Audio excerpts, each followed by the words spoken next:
Maybe you've done the work. Maybe you're still in the middle of it. Maybe you don't even feel healed yet, just tired.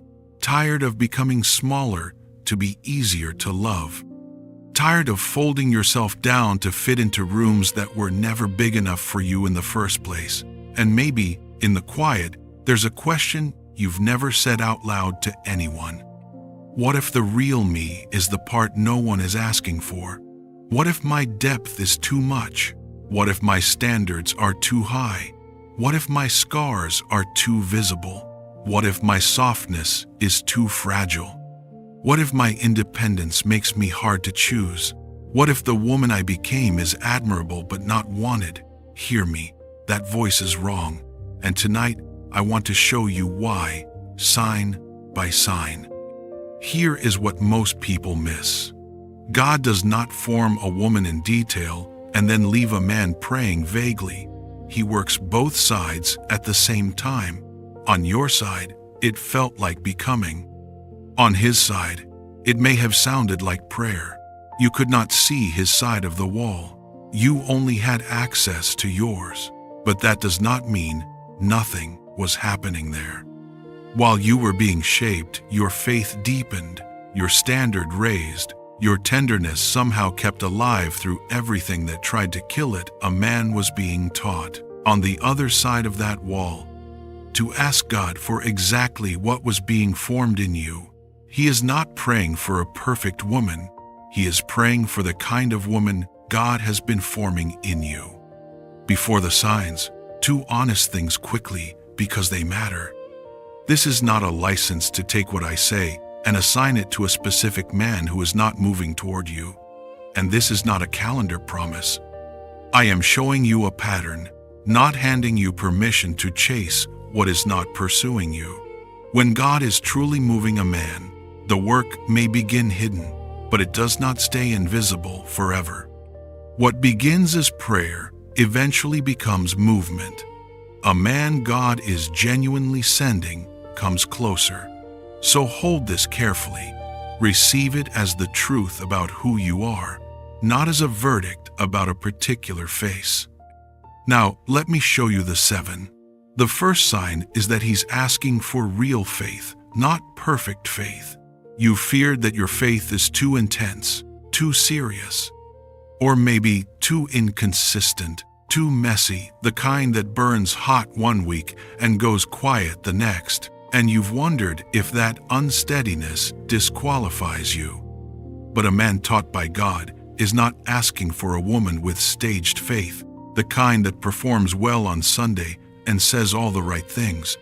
He is asking for a woman whose faith returns to God even when it trembles. Psalm 20:4 says, He grants according to the heart.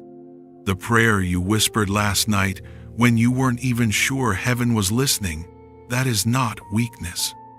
That is the exact faith a man formed by God will recognize. He is not asking for a woman who never doubts. He is asking for a woman who knows where to bring her doubt.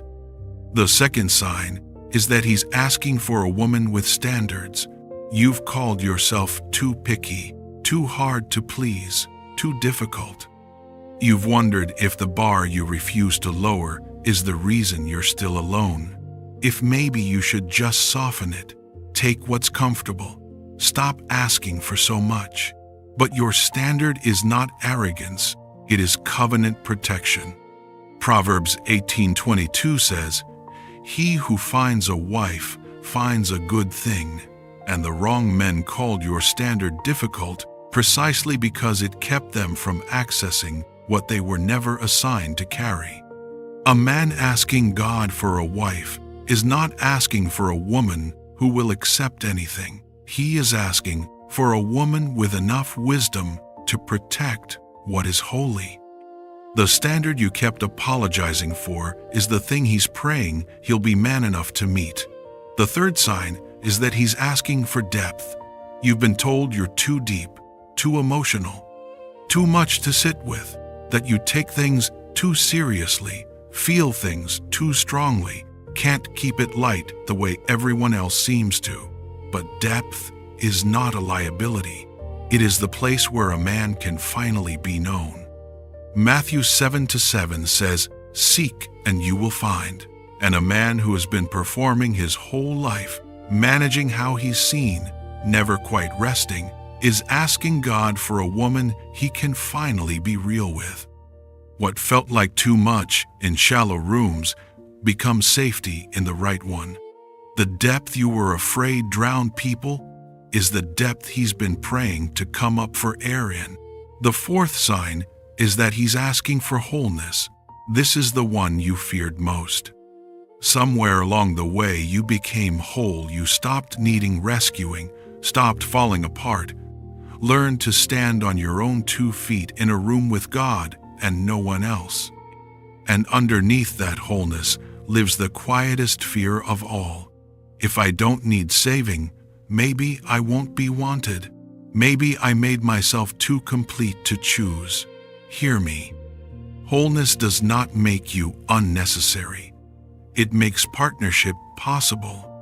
1 John 5:14 says, "He hears us when we ask, according to his will, and a man formed by God is not asking for a woman he can control, fix, or complete. He is asking for a woman who can stand beside him without disappearing." You did not grow out of being wanted. You grew out of being easy to misuse. And if that's the one that found you, if you have ever wondered whether becoming whole made you admirable but alone, stay with me. Because the next 3 signs are where God begins to answer the parts of you that still feel scarred, late, and tender. That's the part no one prepares you for. Knowing you're the answer for one night is one thing. Still knowing it on Tuesday, when the old voice comes back, is another. The 5th sign is that he's asking for steadiness. You've thought of yourself as too guarded, too self-contained, too hard to read. Like you hold so much together on your own that you seem not to need anyone at all. But steadiness is not coldness. It is peace that life had to teach you, and it cost you something to learn it. Proverbs 10:24 says, "The desire of the righteous is granted." A man asking God for a wife is not asking for a woman who collapses so he can feel strong. He is asking for a woman whose peace has roots. The steadiness you thought made you unreachable may be the very peace he has been asking to come home to. The 6th sign is that he's asking for the wisdom the wait built. You feared that you're late, that you missed your window, that the years took something from you and left you less desirable than the woman you used to be. But the wait did not reduce you, it ripened you. Psalm 145:19 says, "He fulfills the desire of those who revere him." A man taught by God is not asking for the youngest version of you. He is asking for the readiest version of you. The years you mourned as lost were not just passing time, they were producing discernment. You know the difference now between what you want and what you need, between a spark and a foundation. That knowing is not behind. That knowing is the answer being finished. The 7th sign is that he's asking for tenderness that survived. And this is the one I want to hold carefully, because it is the rarest, and the one you are most afraid isn't enough. The 7th sign is not that you stayed untouched. You didn't. The disappointments touched you. The years touched you. The people who didn't stay, the love that didn't hold, the things that would have been reasonable reasons to close your heart for good, they touched you, all of them. The 7th sign is that after everything that touched you, the tenderness is still alive. You stayed soft when soft was the harder thing to stay. You kept the capacity to love when closing would have been so much easier to justify. You feared the heartbreaks left you damaged, too scarred to begin again, carrying wounds that would cost someone else too much to love through.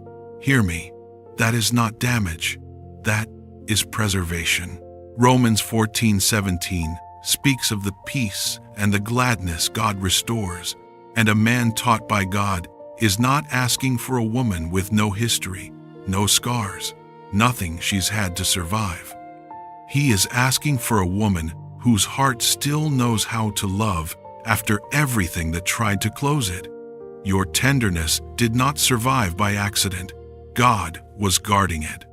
He kept it alive in you on purpose through every season that tried to take it, and that is the rarest answer of all.